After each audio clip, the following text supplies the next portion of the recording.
So they are all secondary creators. Whatever the Puranas are describing that Durga created or Lord Shiva created or Brahma created is all true. But it is partial truth. It's not the complete truth.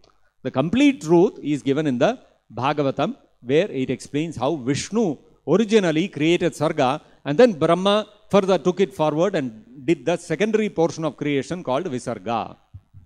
Prabhu, another one question, Prabhu. Yes. What's Tiruvannamalai? Tiruvannamalai. What's Tiruvannamalai, Prabhu? Lord Vishnu under the Shiva's feet goes to Shiva's feet. I could not get the question. What is that? There was a pillar of fire where Lord Vishnu goes on to the top and Brahma goes down. And then they want to see the beginning and end of that fire column. Yeah. Where it was declared by Lord Vishnu accepting he could not find the beginning. And Lord Brahma telling a lie with the help of a flower saying that I have seen the beginning or end. Yes. So this contradictory opinions in Shiva Purana highlight Shiva to be the supreme, and how do we reconcile this with the Vishnu supremacy? Yeah, so these kind of examples are there in the Upanishad. So we have to ask Lord Shiva only as to who is the supreme. And Lord Shiva himself says that Aradhananam Sarvesham Vishnor Aradhanam Param. And then Lord Shiva says, Shri Rama Rama Rameti Rame Rame. I take great pleasure in chanting Lord Rama's names. So ultimately, what is Lord Shiva saying? Lord Shiva's version is, Shiva is very clear that Krishna is the supreme and I am his devotee, I am his servant. So, but then the Lord, Supreme Lord, likes to glorify his devotees. Even in the Srimad Bhagavatam, there is the description of the Samudra Manthana, the churning of the ocean. And when the ocean of milk was being churned by the Asuras and the Suras with the help of Vasuki, the lot of poison came out of the ocean of milk in the beginning. So when the poison came, it was a very virulent poison which was going to burn away the whole universe. So at that time, all the Devatas and the Asuras, they approached Lord Vishnu and said, please save us from this poison.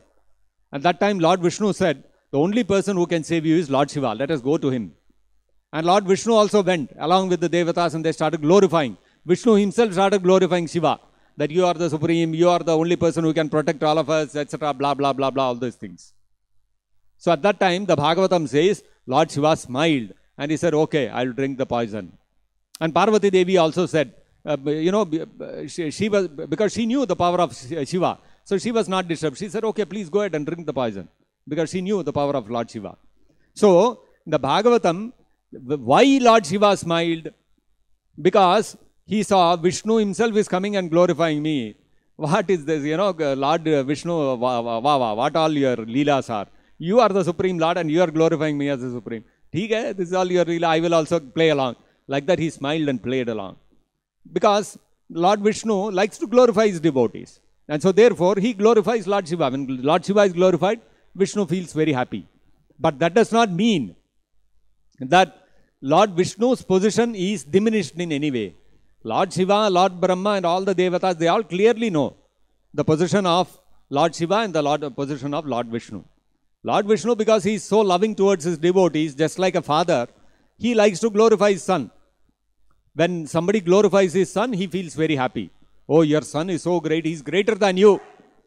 If somebody glorifies, then the father feels very happy. Fact is, the son is dependent on the father. The son's existence is because of the father. So the son in that sense can never become more than the father. But still, when the son is glorified like that, the father becomes very happy. So all the knowledge that the son has got, all the wealth that the son has got, he has all got it all from his father. So the son always is grateful in his heart that whatever it is because of my father. So you go and tell the son, you are greater than your father. No. My father is my father. After all, he is the person who gave me everything. Without him, I am nothing. But you go to the father and tell, your son has become greater than you. Oh yes, really, my son has become so great. I am so happy. So the Lord, because Krishna says in the Bhagavad Gita, Aham bija pradaha pita sarva yonishu kaunteya. He is the seed-giving father of everyone. And so when a very faithful, obedient son of the Supreme Lord is glorified, the Supreme Lord becomes very happy. So this kind of glorification of Lord Shiva is not out of sync with the Vaishnava understanding, because Lord Vishnu likes to glorify his devotees, so he creates some pastimes. And second thing we also have to understand is that these kind of pastimes are sometimes enacted by the Supreme Lord to bewilder the people who don't want to surrender to Krishna. Because in this material world, there are all kinds of living entities. And 99.99% of the living entities do not want to surrender to Vishnu. They want to engage in sense gratification. So if they are openly told there is nobody other than Vishnu, that's the only message that is given, then they will all become despondent. What to do? I had so many desires, it cannot be fulfilled. So the whole purpose of creating this material universe is to give an opportunity for the living entities to engage in sense gratification.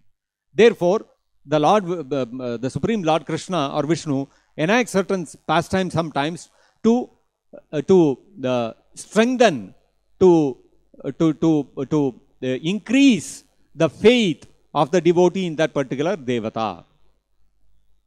So, yo yam tanum shraddhayarchitam idchati tasya achalam shraddham vidatamyaham, Krishna says in the Bhagavad Gita.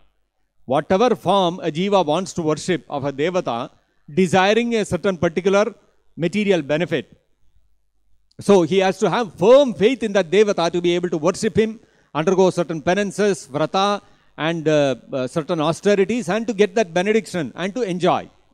Ultimately, the jiva's desire to enjoy that sense gratification has to be fulfilled. So therefore, what Krishna does, he instills that achala shraddha, that unshakable faith in the devotee of the devata, Krishna himself instills, so that he can ultimately satisfy the devata and fulfill his desires. So therefore, as long as one maintains desires for sense gratification in this material world, he will not develop faith in Krishna or Vishnu as a supreme. Somebody will say Shiva is supreme, somebody will say Ganesha is supreme, somebody will say Surya is supreme. All these kind of things will be there. But the moment one gives up desires for sense gratification, then the knowledge will open up that all these devatas are secondary. Krishna, Vishnu is actually the supreme.